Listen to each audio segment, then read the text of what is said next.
वक्त की बड़ी खबर से यूसीसी लागू होने के बाद सिर्फ एक लिव इन रिलेशनशिप को मंजूरी। पोर्टल पर महज 10 दिनों में मिले 5 आवेदन। एक को वेरीफाई करने के बाद दी गई मंजूरी, अन्य 4 रजिस्ट्रेशन को किया जा रहा वेरीफाई। 27 जनवरी को राज्य में लागू हुआ था यूसीसी। तो ये बड़ी खबर आप तक पहुंचा रहे हैं, जहां पर एक लिव इन रिलेशनशिप को वेरीफाई करके मंजूरी भी दी गई है।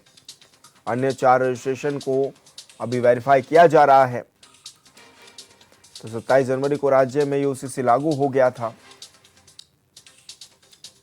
और यूसीसी लागू होने के बाद सिर्फ एक लिव इन रिलेशनशिप को मिली है मंजूरी। पोर्टल पर महज 10 दिन में मिले हैं 5 आवेदन।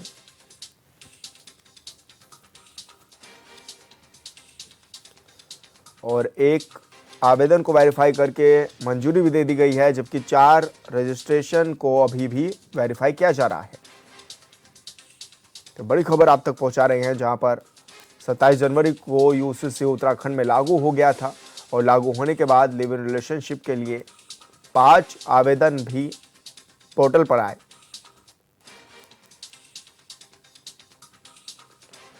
और ऐसे में एक आवेदन को मंजूरी भी मिल गई है, जबकि 4 रजिस्ट्रेशन को अभी भी वेरीफाई किया जा रहा है। उत्तराखंड पहले राज्य है जहां यूसीसी लागू हुआ है।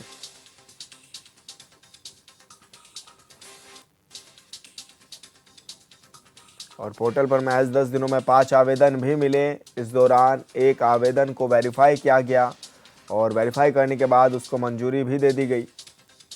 साथ ही 4 रजिस्ट्रेशनों का अभी वेरीफाई भी जारी है।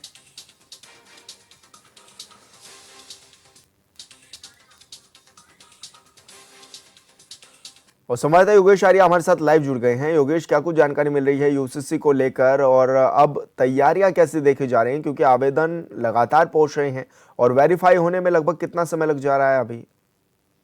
देखिए, बिल्कुल विशाल, आपको बता दूं कि 27 जनवरी में यूसीसी राज्य ने लागू किया था और पहला राज्य यूसीसी को लागू करने वाला उत्तराखंड बन गया था। उसके बाद से लगातार जो है यूसीसी को लेकर जिस तरह से सियासत भी हो रही थी, लेकिन इसी बीच अगर देखा जाए तो लिव इन रिलेशनशिप को लेकर के 10 दिनों में 5 आवेदन प्राप्त हुए हैं, जिनमें से एक को जो है इजाज़त मिल गई है, मंजूरी मिल गई है। और अब जिस तरह से देखा जाए कि 4 जो आवेदन है उन पर जो है अभी जाँच की जा रही है। उन पर जाँच प्रक्रिया करने के बाद उनको मंजूरी मिलती है नहीं मिलती है देखने वाली बात होगी। जिस तरह से एक पहला जोड़ा जो है वो लिविंग रिलेशनशिप में रह सकता है, उसको सरकार ने मंजूरी दे दी है।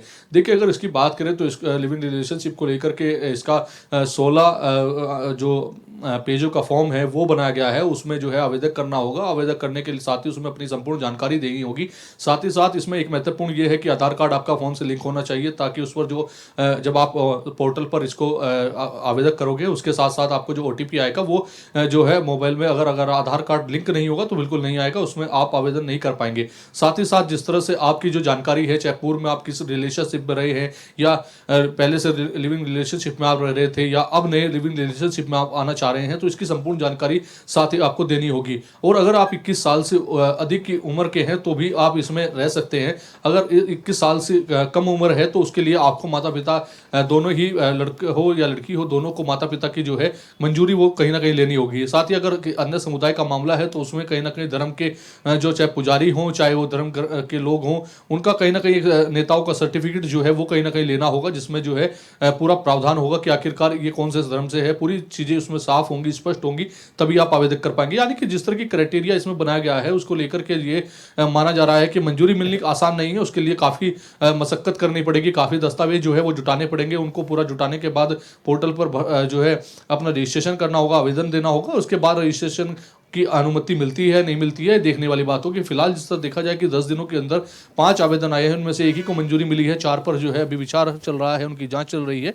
तो ये देखने वाली बात है कि आखिरकार कब तक उनको मंजूरी मिलती है। लेकिन इसी बीच देखा जाए कि जिस तरह से जब से यूसीसी लागू हुआ था तब से लेकर लिविंग रिलेशनशिप को लेकर के पूरा तरीके से सियासत चल रही थी और लगातार जो है विपक्षी दल जो है इस पर हमलावर होते आ रहे थे कि उत्तराखंड की सभ्यता नहीं है, उत्तराखंड की संस्कृति नहीं है, पहाड़ी संस्कृति को उस पर चोट होगी, लिविंग रिलेशनशिप के चलते जो है कहीं ना कहीं लव जिहाद का रास्ता खुल जाएगा। इस तरह के तमाम बड़े आरोप जो है वो देखने को मिले थे। लेकिन इसी बीच जिस तरह से पहला आवेदन हुआ है और आवेदन की शर्तें, जो नियम शर्तें हैं वो सामने आई है कि आखिरकार किस तरह से आवेदन किया जाएगा और उसमें उसमें अपने जो पहचान है पूरी तरह रखनी पड़ेगी। आपको ये भी बताना पड़ेगा कि आप पहले किसी लिव इन रिलेशनशिप में रहे हैं या नहीं रहे हैं, या नई तरीके से शुरुआत करना चाह रहे हैं, या पहले आपके संबंध किस तरह के रहे हैं, या आप विवाहित तौर पर आगे की रूपरेखा आपकी क्या है। तो ये तमाम चीज़ें हैं जिन पर सरकार पूरा ब्यौरा मांग रही है, ताकि जो है आने वाले कल में कोई ऐसी घटना ना देखने को मिले जिससे जो है पछतावा हो। तो इसी के चलते जो है लगातार जो है सरकार जो है पूरी मुस्तैदी से इसका रजिस्ट्रेशन करा रही है। इसलिए 16 पेजों का ये फॉर्म बनाया गया है जिसमें पूरा आवेदन होगा विशाल।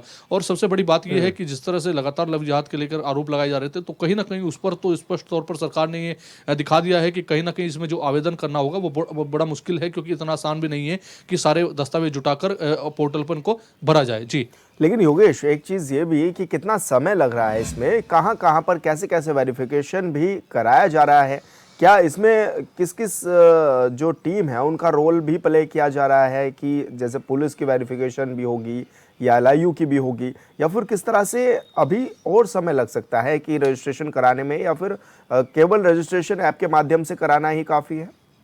देखिए, पोर्टल पर जिस तरह से रजिस्ट्रेशन की बात की गई है कि 16 पेज का फॉर्म है उसको भरना होगा, उसी के साथ उसमें आपके जो अहम दस्तावेज मांगे जा रहे हैं आपके जीवन से जुड़े हुए, जिस तरह से चाहे वो मार्कशीट हो आपकी, चाहे वो फिर आधार कार्ड हो, चाहे फिर वो आपका जन्म प्रमाण पत्र हो, या फिर जो है आप किस धर्म समुदाय के लोग हैं, वो उसका पूरा ब्यौरा उसमें आपको अंकित करना होगा। अगर आप उसका साथ साथ जो है पुजारी या किसी हिंदू संगठन के या नेता का भी उसमें सर्टिफिकेट आप ले सकते हैं, वो उसमें दाखिल कर सकते हैं। यानी कि आपको पूरा ब्यौरा देना पड़ेगा कि आप किस धर्म से आते हैं, क्या नाम है, क्या आपकी पहचान है, आप पहले किन रिलेशनशिप में रहे हैं या नई रिलेशनशिप में आना चाहते हैं, आपके आगे की विवाह की प्लानिंग क्या है। और सबसे महत्वपूर्ण यह है कि अगर लिव इन रिलेशनशिप में आप रह रहे हैं तो 30 दिन के अंदर अगर जो है लड़की जो है वो प्रेग्नेंट होती है, तो उसमें जो आने वाला बच्चा है वो उसका क्या रहेगा। तो सारा ब्यूरो इसमें मांगा जा रहा है, उसको लेकर के तैयारी पूरी की जा रही है। साथ ही गोपनीयता बनाते हुए इसकी पूरी जांच की जा रही है। साथ जिस तरह से कहा जा रहा है कि इसकी गोपनीयता जांच की जाएगी और वेरिफिकेशन जो है वो एलआईयू के थ्रू कराया जाएगा, और उसमें साथ ही साथ इसकी गोपनीयता इतनी बनाई जाएगी कि किसी आवेदन को किसी को नहीं बताया जाएगा। साथ ही अगर कोई व्यक्ति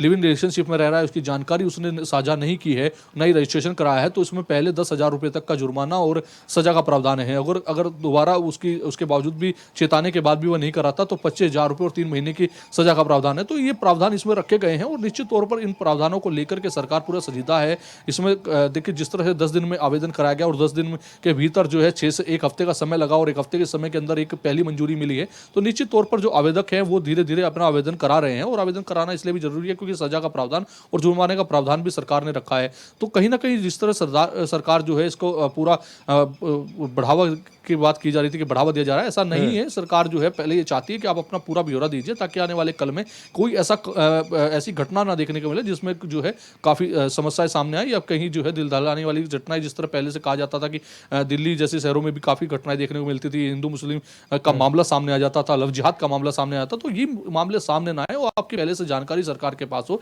रजिस्ट्रेशन के माध्यम से। जी, बिल्कुल योगेश, बहुत शुक्रिया आपका तमाम जानकारी साझा करने के लिए।